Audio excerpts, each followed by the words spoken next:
Students हमने chapter number 15 complete कर लिया था थ्योरी। सो नेक्स्ट उसका जो पोर्शन है दैट इज़ शॉर्ट क्वेश्चंस।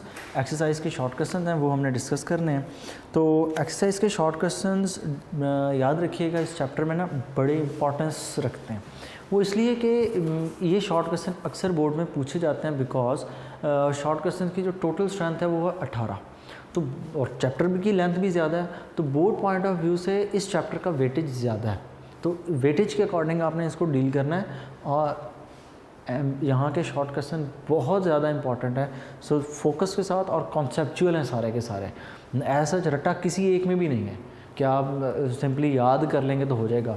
याद होने वाली चीज़ नहीं है ये, कॉन्सेप्ट से पढ़ेंगे, कुछ भी करने की ज़रूरत नहीं है, आपको ऑटोमेटिकली चीज़ें पता होंगी। So first short question is chapter number 15 short question number 1। सो पहला शॉर्ट क्वेश्चन हमारा है जी 15.1।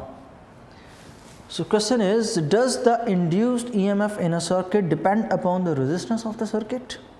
Does the induced current depend upon the resistance of the circuit? So question ये है कि आपसे ये पूछा गया है कि क्या सर्किट के अंदर जो इंड्यूस्ड EMF है वो करंट पे डिपेंड करती है। तो क्वेश्चन का पहला पार्ट है does EMF depend upon the induced EMF depend upon the resistance of the circuit. तो Faraday's law of electromagnetic induction से अगर हम EMF का फॉर्मूला लिखें that is M delta phi over delta t, इस फॉर्मूले के अकॉर्डिंग हम देखें तो हम ये कह सकते हैं कि इस फॉर्मूले के अंदर रेजिस्टेंस है नो। इसका मतलब ये हुआ EMF does not depend upon resistance. ठीक है, तो आप इसकी जगह कंप्लीट स्टेटमेंट लिख लें EMF does not depend upon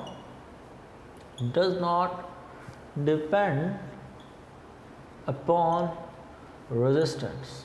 तो EMF रेजिस्टेंस के ऊपर डिपेंड नहीं करती। नेक्स्ट दूसरा part, does the induced current depend upon the resistance of the circuit? What about the induced current? तो अगर मैं इस फॉर्मूले को लिखूं तो मैं यूँ लिख सकता हूँ EMF is equal to IR. So IR is equals to minus N delta phi over delta T. So अगर R को हम इधर डिवाइड कर दें, I will be equal to minus N delta phi over R into टी। So current और resistance का relation कौन सा बनता है? Inverse.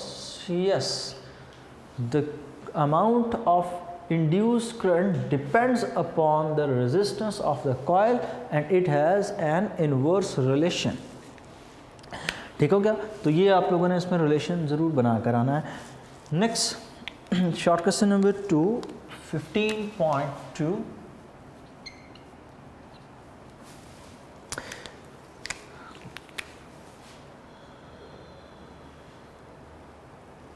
So question number 15.2, a square loop of wire is moving through a uniform magnetic field. The normal of the loop is oriented parallel to the magnetic field. Is EMF induced in the loop? Give reason for your answer. So a square loop of wire is moving in the coil. अब यहाँ पर diagram proper draw कीजिएगा कि ये square loop है जो कि magnetic field के, जिसका परपेंडिकुलर मैग्नेटिक फील्ड के पैरेलल है, जिसका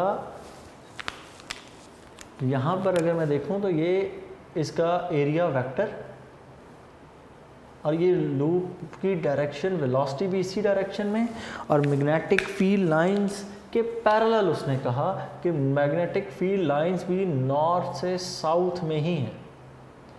तो अकॉर्डिंग टू सिचुएशन यहाँ पर फिर नॉर्थ है, यहाँ पर साउथ है। स्टेटमेंट दोबारा से पढ़ते हैं। A square loop of wire, square loop is moving through a uniform magnetic field, north से साउथ की तरफ magnetic field is uniform. The normal of the loop is oriented parallel to the magnetic field, के loop का जो normal है, area vector है, वो parallel है इन लाइंस के।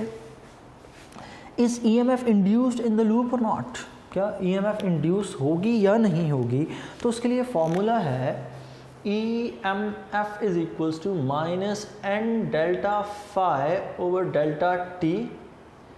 When you are moving in a uniform magnetic field, तो uniform magnetic field में move करते वक्त B change नहीं होगा, B will not change, B will be constant. B is equals to constant. Magnetic field intensity constant होगी. अगर magnetic field intensity constant है तो हम ये कह सकते हैं कि change in flux will be equal to 0, because change in flux को हमने पढ़ा था B डॉट ए के अगर B चेंज नहीं हो रहा, एरिया तो चेंज ही नहीं हो सकता. अंडरस्टूड है कि वो तो चेंज नहीं हो सकता, कॉइल तो वही रहनी है. जब एरिया चेंज नहीं हो सकता तो B तो चेंज होना चाहिए, तभी तो फ्लक्स चेंज होगा. जब फ्लक्स ही चेंज नहीं होगा तो EMF will be equal to 0. और दूसरी बात भी याद रखिएगा, EMF वैसे भी प्रोड्यूस नहीं हो सकती थी अगर B की वैल्यू चेंज हो भी रही होती तो. क्यों? क्योंकि वेलोसिटी और मैग्नेटिक फील्ड आपस में पैरेलल है. वेलोसिटी और मैग्नेटिक फील्ड के दरमियान में कुछ और एंगल हो तो प्रोड्यूस हो सकती है, पैरेलल हो तो नहीं प्रोड्यूस हो सकती. क्लियर होगी बात? ये बात आपने पढ़ी थी फ्लेमिंग्स राइट हैंड रूल से कि जब वेलोसिटी और मैग्नेटिक फील्ड आपस में पैरेलल हो गए, जिस डायरेक्शन में वो मूव कर रही है उसी डायरेक्शन में, तो नॉर्थ साउथ की डायरेक्शन है, तो EMF प्रोड्यूस नहीं हो सकती. ठीक हो गया? तो इसमें अगर इसको हम पैरेलल रख भी देते फिर भी नहीं होनी थी. हाँ, अगर ये कॉयल यूं पड़े होने के बजाय यूं पैरेलल बीच में पड़ी होती तो फिर मतलब एरिया वेक्टर आपकी तरफ होता, फिर चांसेस थे, और तब भी अगर मैग्नेटिक फील्ड चेंज हो रहा होता तब. अब तो दो रीजंस होगी हमारे पास. पहली रीज़न कि फ्लक्स ही चेंज नहीं हो रहा, B की वैल्यू नहीं चेंज हो रही, और दूसरा रीज़न हमारे पास क्या हो गया, because velocity and the magnetic field intensity have same direction. When both have same direction there will be no EMF induced. ये आपने AC जनरेटर के केस में भी ये केस डिस्कस किया था कि जब पैरेलल हो जाए तब EMF इंड्यूस नहीं हुआ करती. सो नेक्स्ट हमारा शॉर्ट क्वेश्चन नंबर 15.3. हर एक शॉर्ट क्वेश्चन यहाँ पर इम्पॉर्टेंट है, हर एक की तकरीबन डायग्राम कॉन्सेप्ट. सो नेक्स्ट हमारा short question number 3. A light metallic ring is released from the above into a vertical bar magnet. Viewed from above does the current flow clockwise or anti-clockwise in the ring? तो सबसे पहले तो हम magnet draw करते हैं और वो coil के असल में फिनोमेनन हो क्या रहा है. तो हमारे पास यूं एक रिंग है, हमारे पास एक रिंग है जिसको हम वर्टिकली फॉल करवा रहे हैं, और इस रिंग को अगर मैं कुछ ड्रॉ करूं तो तकरीबन ये रिंग की शेप यूं है, और यहाँ से आपको ये रिंग कुछ यूं नज़र आ रहा है, जस्ट लाइक दिस, कि ये रिंग आप ऊपर से नीचे की तरफ गिरा रहे हैं. ये रिंग यहाँ से मूव कर रहा है वर्टिकली डाउनवर्ड. नीचे आपने रखा हुआ है एक मैग्नेट, और उस मैग्नेट की तकरीबन ओरिएंटेशन कुछ यूँ है कि यहाँ पर ये मैग्नेट का ऊपर नॉर्थ पोल, नीचे मैग्नेट का साउथ पोल है. एक तरफ मैग्नेट का नॉर्थ पोल, दूसरी तरफ मैग्नेट का साउथ पोल.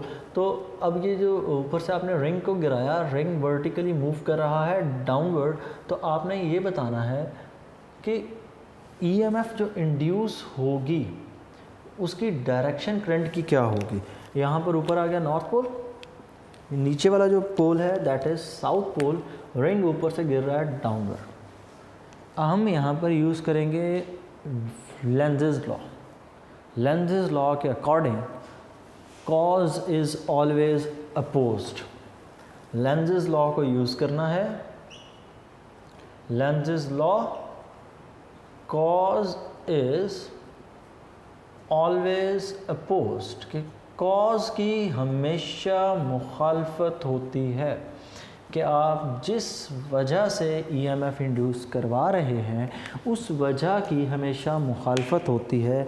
यहाँ पर इस कॉइल के अंदर EMF इंड्यूस होगी, इट्स अंडरस्टूड, बिकॉज ये कॉइल ऊपर से नीचे की तरफ गिर रहा है, तो गिरते वक्त ये मैग्नेटिक फील्ड लाइंस को कट करेगा. जब मैग्नेटिक फील्ड लाइंस को कट करेगा तो फ्लक्स की वैल्यू चेंज होगी. फ्लक्स की वैल्यू चेंज होने पर EMF इंड्यूस होगी. यहाँ पर EMF इंड्यूस होने का कॉज जो है, जो वजह ये है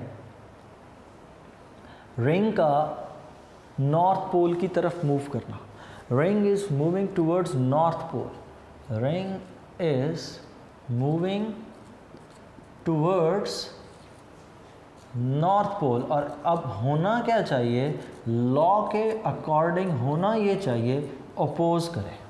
और अगर अपोज करना है तो एक ही सिचुएशन हो सकती है कि कॉइल यहाँ पर नॉर्थ जनरेट करे, कॉइल ऊपर साउथ जनरेट करे। रीज़न ये है रीज़न ईएमएफ के इंड्यूस होने की। ये एरो, ये जो मैंने एरो ड्रॉ किया, ये है रीज़न नॉर्थ पोल, यहाँ से इस कॉइल का नॉर्थ पोल की तरफ मूव करना। तो अवे मूव करने के लिए क्या होगा, यहाँ नॉर्थ पोल बनेगा, यहाँ क्या बनेगा, साउथ पोल।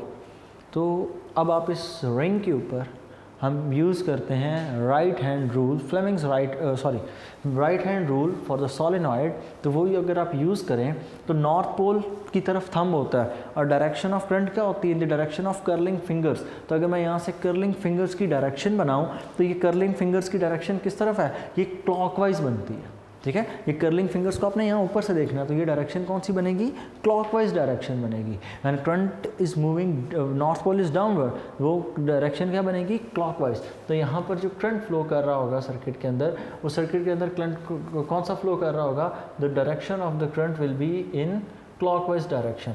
यहाँ पर करंट क्लॉकवाइज डायरेक्शन में फ्लो करेगा।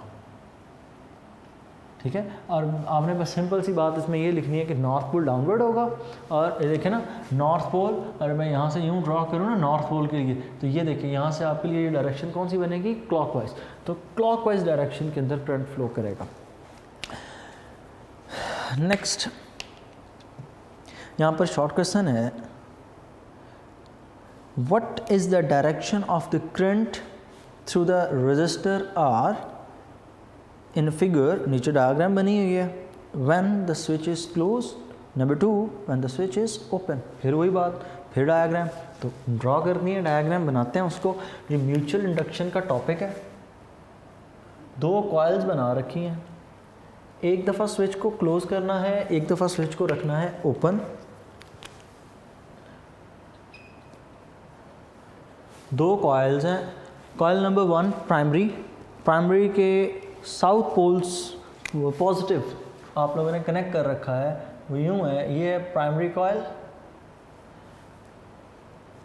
इस प्राइमरी के कॉइल के ऊपर आपने एक वायर को वाउंड कर रखा है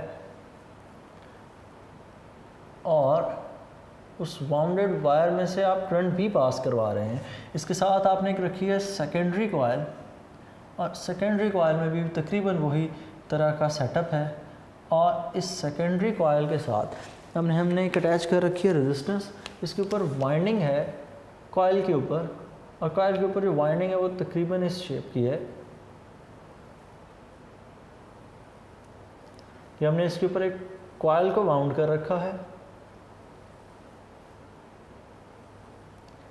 और यहाँ से सर्किट को कंप्लीट करने के लिए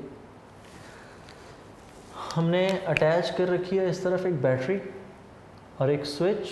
यहाँ पर लगा हुआ है स्विच, यहाँ पर लगी है बैटरी, बैटरी का पॉजिटिव टर्मिनल, यहाँ बैटरी का नेगेटिव। यहाँ से ये सर्किट यूँ कंप्लीट हो रहा है and this is a situation. In fact दूसरी तरफ जो कॉइल है उसके ऊपर भी बिल्कुल ऐसी की सिचुएशन है, और लेकिन वो चूँकि सेकेंडरी कॉइल है उसके यहाँ पर कंपोनेंट जो लगा है दैट कंपोनेंट इज़ रेजिस्टर। नीचे वाले एंड पे ऊपर रेजिस्टर लगा रखा है हमने, और इसके ऊपर भी कॉइल की वाउंडिंग है। और वो वाइंडिंग किस तरह से है, वो जस्ट लाइक दिस के यहाँ पर इसके ऊपर भी वाइंडिंग की हुई है हमने। और ऑब्वियसली होगा क्या कि जब आप इस कॉइल में से करंट पास करवाएंगे उस दूसरी कॉइल में ईएमएफ प्रोड्यूस होगी और यहाँ पर लगी है रेजिस्टेंस। तो आपने बताना है इस रेजिस्टेंस के अंदर करंट की डायरेक्शन। नंबर वन लिखा है जी व्हेन स्विच इज़ क्लोज्ड, जब यहाँ पर लगा हुआ स्विच क्लोज हो। क्लोज का मतलब होता है ये कनेक्शन कंप्लीट हो। जब यहाँ पर नॉर्थ बनेगा तो करंट की डायरेक्शन में यहाँ बनेगा, यहाँ पर बनेगा साउथ, बिकॉज करंट यहाँ पर फ्लो करके यहाँ से यूँ फ्लो करेगा आपकी तरफ। तो ये यहाँ पर आप यूज़ करेंगे राइट हैंड, तो यहाँ पर नॉर्थ पोल। अब आपने स्विच को ऑन किया तो इस तरफ क्या बन रहा था, नॉर्थ पोल बन रहा था, ऑपोजिशन होनी है, तो ऑपोजिशन के लिए सामने भी क्या बनेगा, सामने भी यहाँ पर क्या होगा, नॉर्थ पोल बनेगा।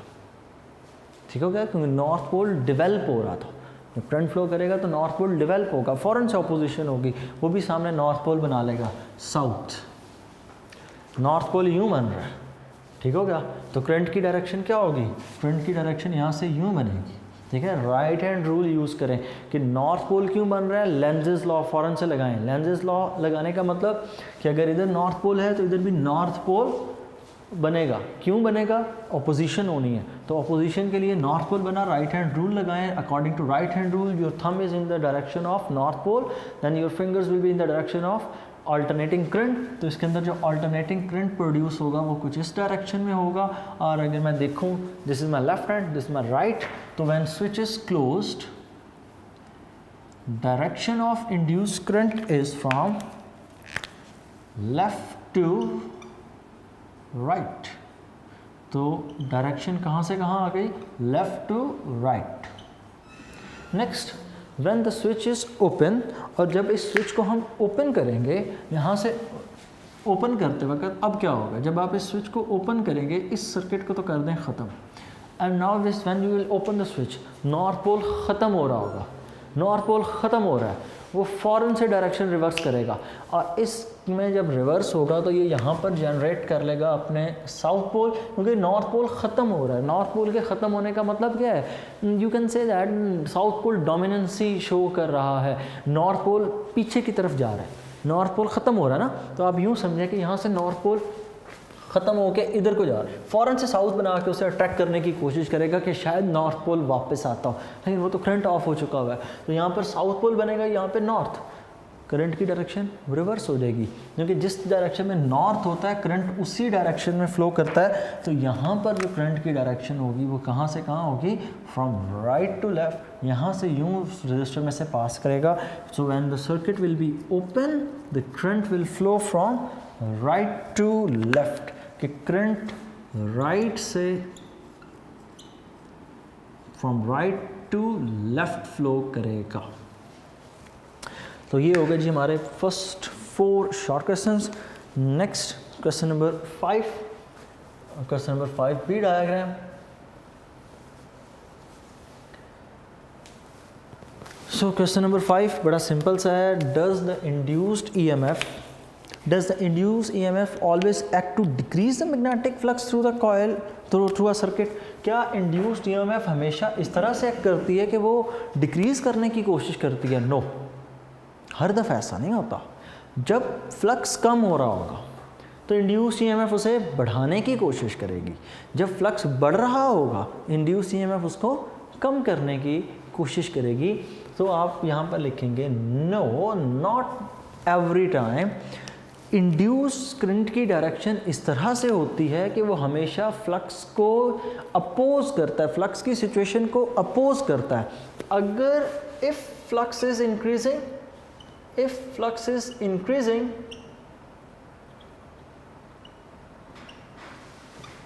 then if flux is increasing then direction of EMF, तो जो induced EMF will try to increase it, try to decrease it, कि जब वो फ्लक्स बढ़ रहा होगा तो ये उसको कम करेगा, while its vice versa also exist। ठीक है कि इसका वाइस वर्सा भी एग्जिस्ट करता है कि जब फ्लक्स कम हो रहा होगा EMF क्या करेगी, EMF कोशिश करेगी उसको बढ़ाए। लेंजेस लॉ ही है ये भी। कैसे? लेंजेस लॉ यूँ है कि आप यहाँ पर ये लिखेंगे कि लेंजेस लॉ हमेशा कॉज को अपोज करता है। कॉज को अपोज करने का क्या मतलब? फ्लक्स बढ़ रहा था, EMF क्या हो गई, उसको कम करने की कोशिश करेगी। ठीक है, अब इसी तरह जब फ्लक्स बढ़ रहा होगा, कम हो रहा होगा, EMF उसको क्या करने की कोशिश करेगी, बढ़ाने की कोशिश करेगी। तो आप सिंपल ये करते हैं वाइस वर्सा ऑल्सो एग्जिस्ट, और साथ आप इसके नीचे लिख दें अकॉर्डिंग टू, यहाँ पर आपने जो प्रिंसिपल यूज़ किया according to principle of Lenz's law, कि लेंजेस लॉ के अकॉर्डिंग हमेशा कॉज को अपोज किया जाता है, कॉज इज़ ऑलवेज अपोज्ड, कि कॉज को हमेशा हम अपोज करते हैं, इज़ ऑलवेज अपोज्ड, कि अगर ईएमएफ, अगर फ्लक्स के बढ़ने से ईएमएफ प्रोड्यूस हो रही है तो वो ईएमएफ उसको कम करेगी, अगर फ्लक्स के कम होने से ईएमएफ प्रोड्यूस हो रही है तो वो उसको ईएमएफ की डायरेक्शन उसको बढ़ाने की कोशिश करेगी। Next short question, question number 15.6। Question number 15.6 एक मरतबा फिर डायग्राम का क्वेश्चन है, तो आई थिंक मैं पहले इसके लिए डायग्राम ड्रॉ कर लूँ। You can see it, it's a little tricky diagram. So here comes the diagram. सबसे पहले एक कॉइल बनाई गई है जी, कुछ यूं करके एक स्टील रिम है, स्टील रिम के ऊपर कुछ यूं करके एक सरफेस है और इसके ऊपर यहाँ पर नीचे एक curve, this is like this, और यहाँ पर एक ओवल स्ट्रक्चर,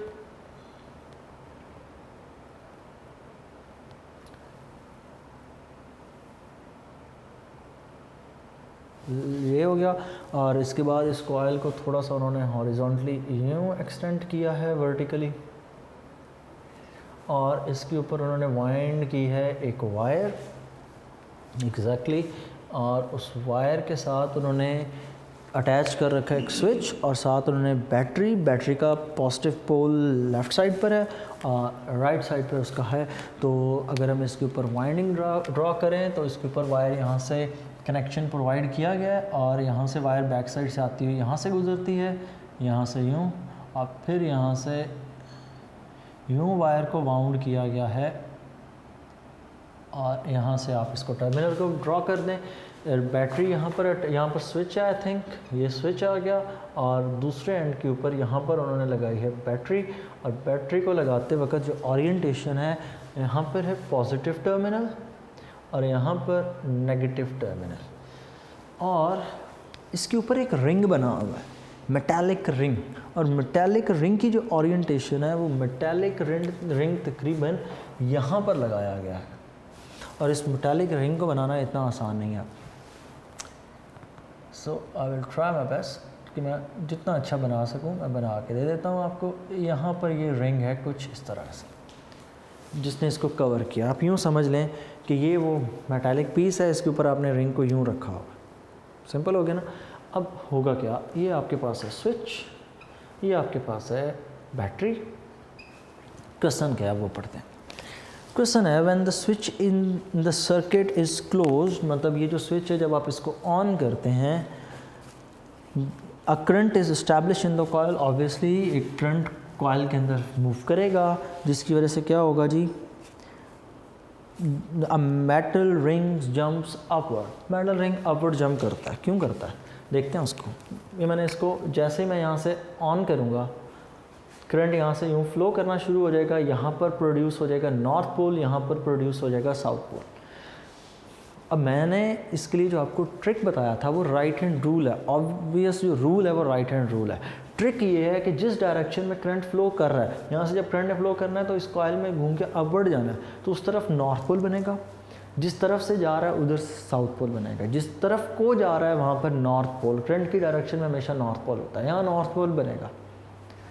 जब यहाँ पर नॉर्थ पोल बनेगा तो यहाँ से मैग्नेटिक फील्ड लाइंस जनरेट होना शुरू हो जाएंगी, जो कि इस रिंग को डिस्टर्ब करेंगी। ये जो रिंग आपने लगाया था ना, इस रिंग में से मैग्नेटिक फील्ड लाइंस पास करेंगी, जिसकी वजह से इस रिंग के ऊपर क्या इफ़ेक्ट होगा, इस रिंग के अंदर ईएमएफ इंड्यूस होगी, और ईएमएफ हमेशा अपने कॉज को अपोज करती है। अगर यहाँ नॉर्थ पोल बनाया है तो ये भी नीचे नॉर्थ पोल बनाएगा, ऊपर वाली साइड पे साउथ बनाएगा।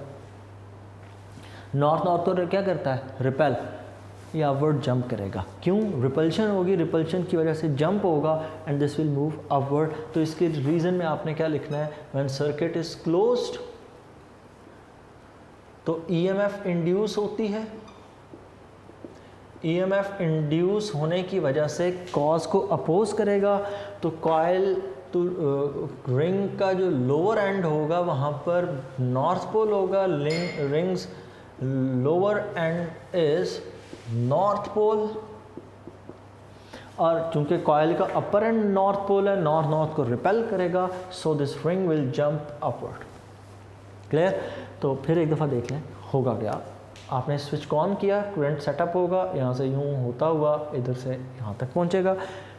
करंट जिस डायरेक्शन में फ़्लो करता है कॉइल के उस तरफ, सॉलिनॉइड के उस तरफ नॉर्थ पोल बनता है, जबकि ईदर एंड जो होता है दैट इज़ साउथ पोल। तो यहाँ पर बन गया नॉर्थ पोल।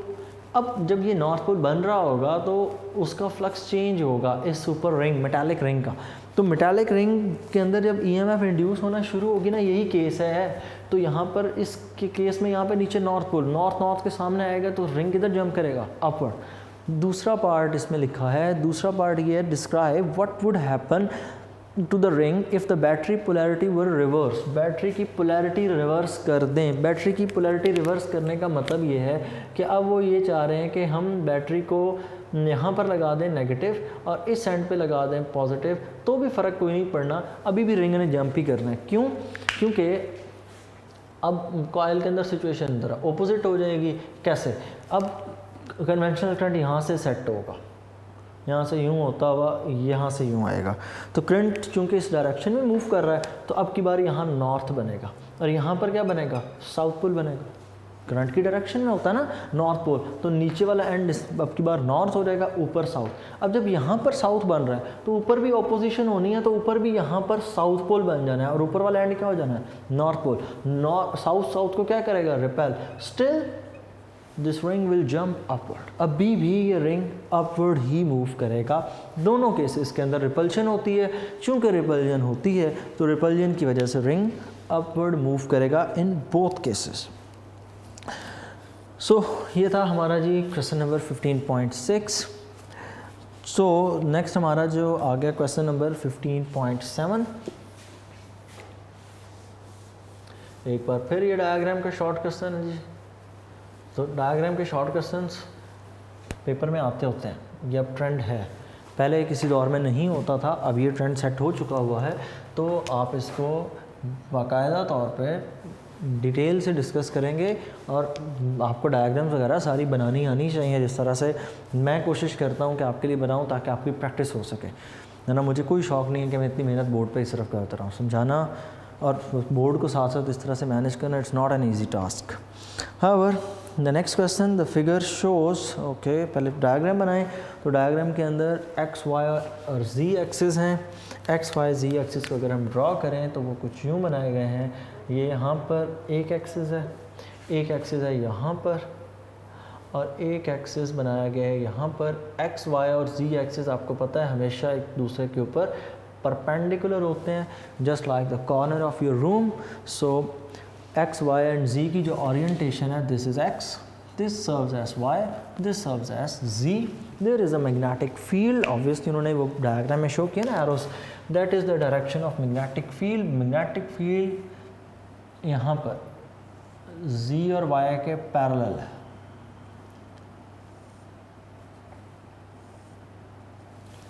सो ये आ गई मैग्नेटिक फील्ड की डायरेक्शन और इसके साथ हमने वैल्यू लिखी है, that value is b।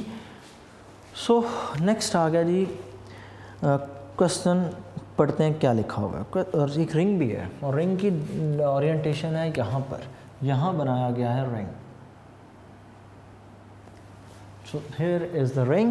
So question ये है, the figure shows a coil of wire in the XY plane। कि coil of wire पड़ी है XY plane के अंदर। XY plane अगर मैं आपको शो करूँ तो ये है XY plane according to the diagram। ये है X और ये है Y। इसके दरमियान में coil यहाँ पर यूँ पड़ी हुई है। ओके, XY plane के अंदर यूँ coil रखी हुई है हमने। अगर मैं डस्टर का सहारा लूँ तो ये यूँ बनेगी ना डायग्राम। तो ये यूँ कॉयल आपने पढ़ी और जी एक्सिस यहाँ से अपवर्ड है और उसको शो करना थोड़ा मुश्किल है, ठीक है। बहरहाल directed along the Y axis, magnetic field lines की डायरेक्शन वाई एक्सिस के अलॉन्ग है। So around which of the three coordinates should the coil rotate in order to generate the EMF and the current in the coil. मतलब वो तीन axis हैं, उनमें से हम किसके साथ वायर को रोटेट करवाएं कि हमारे पास ईएमएफ जनरेट हो। तो देखें, गौर से देखें, डायरेक्शन है लेफ़्ट से राइट कह लें वाई एक्सिस के अलॉन्ग। वाई पे तो किसी किस्म की कोई ईएमएफ इंड्यूस नहीं हो सकती। क्यों? क्योंकि कॉयल भी उसी तरह पड़ी है, वाई एक्सिस भी उसी तरह है। सेम जी एक्सिस के ऊपर भी वो जब कॉयल को आप रोटेट करेंगे तो वो सिर्फ और सिर्फ जी एक्सिस के ऊपर रोटेट करने का मतलब आपने कॉयल को जी एक्सिस के ऊपर यूँ रोटेट करना है, तो तब भी वो कॉयल का प्लेन उसके पैरेलल रहेगा, फ़ायदा कोई नहीं होगा।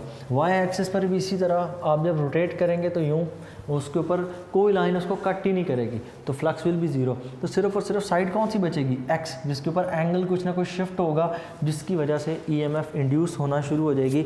तो आप इसके आंसर में लिखेंगे कि एक्स एक्सिस के अंदर ईएमएफ इंड्यूस होगी, करंट भी इसके अंदर होगा। ऑब्वियसली ईएमएफ हो तो करंट तो फिर होता ही है।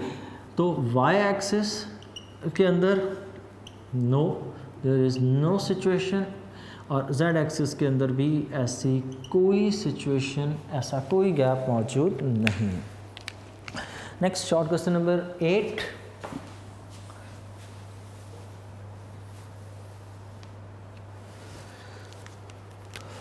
शॉर्ट क्वेश्चन नंबर 8 है, how would you position a flat loop of wire in a changing magnetic field such that there is no EMF induced in the loop. कि आप एक मैग्नेटिक फील्ड के अंदर how would you position a flat loop in a wire of changing magnetic field, कि एक changing magnetic field के अंदर आपने एक लूप, एक वायर को रखना है और इस तरह से रखना है कि उसमें EMF इंड्यूस ना हो। ठीक हो गया। तो यहाँ पर हमारे पास हम क्या लेते हैं, ये हमारे पास नॉर्थ पोल है और यहाँ पर हमारे पास साउथ पोल है, और आप यूँ कंसिडर कर लें कि इसमें वैल्यू बार बार चेंज हो रही है। दरम्यान में आपने एक कॉइल रखनी है और कॉइल को आपने इस तरह से रखना है कि उसमें कोई EMF इंड्यूस ना हो। तो आप क्या करें, आप कॉइल के प्लेन को यहाँ पर बीच में परपेंडिकुलर रख दें। आप कॉइल के प्लेन को बीच में परपेंडिकुलर रख दें। जब हम कॉइल के प्लेन को बीच में परपेंडिकुलर रखेंगे तो क्या होगा, कॉइल के प्लेन को परपेंडिकुलर रखने पर जो फ्लक्स की वैल्यू होगी वो ज़ीरो हो जाएगी। फ्लक्स क्यों ज़ीरो हो जाएगा? जब कॉइल का प्लेन परपेंडिकुलर पड़ा होगा तो EMF जो इंड्यूस होती है that is equal to -n delta phi over delta T. अब यहाँ पर हमने फ्लक्स चेंज नहीं होने देना, तो फ्लक्स चेंज का फॉर्मूला क्या होता है, B डॉट A। तो हम क्या करेंगे, EMF is equal to -n delta B dot A। उसने कहा चेंजिंग मैग्नेटिक फील्ड है, चेंजिंग मैग्नेटिक फील्ड है तो डेल्टा B लिखेंगे, ठीक है, ओवर डेल्टा T। हमने क्या करना है, हमने कॉइल के प्लेन को परपेंडिकुलर रख देना है। जब आप इसको ओपन करेंगे तो EMF is equal to -n delta B A cos 90 over delta T। और जब आप cos 90 पुट करेंगे तो आंसर कितना आ जाएगा, 0, टोटली ख़त्म। So EMF will be equal to 0। ठीक है, कि EMF की वैल्यू हमारे पास कितनी आएगी, 0। कि हम कॉइल को इस तरह से प्लेस करें कि कॉइल को प्लेस करते वक्त प्लेन के फेस के साथ 90 डिग्री का एंगल बने। जब 90 डिग्री का एंगल बनेगा तो flux will be equal to 0। Next short questions रह गए हमारे पास 9 to 18। इनको फिर हम डिस्कस करेंगे अपने नेक्स्ट लेक्चर में। तब तक के लिए इजाज़त दीजिए, अल्लाह हाफ़िज़।